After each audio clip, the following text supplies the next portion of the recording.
লাগছে অ্যাকচুয়ালি সকালবেলায় সবসময় এত দূর মানে আসা হয় না, গাড়িতে করে আস্তে আস্তে কিন্তু একটা সুন্দর জার্নি উপভোগ করতে করতে এলাম। এবং আসার পর যখন এই স্টোরটা দেখলাম অক্ষয় তৃতীয়ার দিনে, আমার সত্যি মনটা ভালো হয়ে গেল। এবং একটা নতুন কিছু শুরুর সাথে যুক্ত হওয়ার যে একটা আনন্দ থাকে, সেটা আমার মধ্যে মানে সেটা সবসময় একটা অন্যরকম আনন্দ, অন্যরকম ফিলিং। আমি ওনাদেরকে অনেক শুভেচ্ছা জানাই মন থেকে। অনেক অনেক প্রার্থনা করব যেন এটি আপনাদের দ্বিতীয় শোরুম, আপনাদের দ্বিতীয়, আমি যেন 20th শোরুমেও আসতে পারি, এরকম যেন পুরো ইন্ডিয়াতে যেন আপনাদের নাম ছড়িয়ে যায়। আর সেই সঙ্গে যেটুকুনি কালেকশন দেখলেন সেটা কেমন লাগলো? খুব সুন্দর। আমি তো অলরেডি দেখছি, আমি আস্তে আস্তে দিদিকে বলছিলাম যে আমি নিজে খুবই গোল্ড জুয়েলারি ভালোবাসি, আমি নিজে প্রচুর পরি কিনি।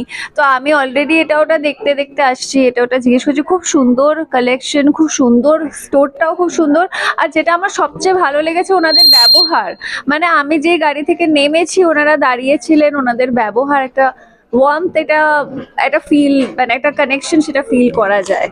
আর সেই সঙ্গে একদম নতুন দিনে যদি ছোট্ট করে আমরা জানতে চাই আপনার প্রিয় দর্শক হিসাবে, তো আপকামিং কি আসছে দর্শকদের জন্য? আমার এর পরেই আসছে যেটা হিন্দিতে আসবে, একটা life in a metro, metro in দিনো, অনুরাগ বাসুর, যেটা সম্ভবত জুলাইয়ে রিলিজ। তারপরে দেবী চৌধুরানী আসছে, ওটা অগস্টে রিলিজ। এই দুটো আছে। তারপরে একটি আছে আড়াই চাল বনির সাথে, আর আরো কিছু আছে মানে রিলিজেস, বাট এই দুটো খুব তাড়াতাড়ি।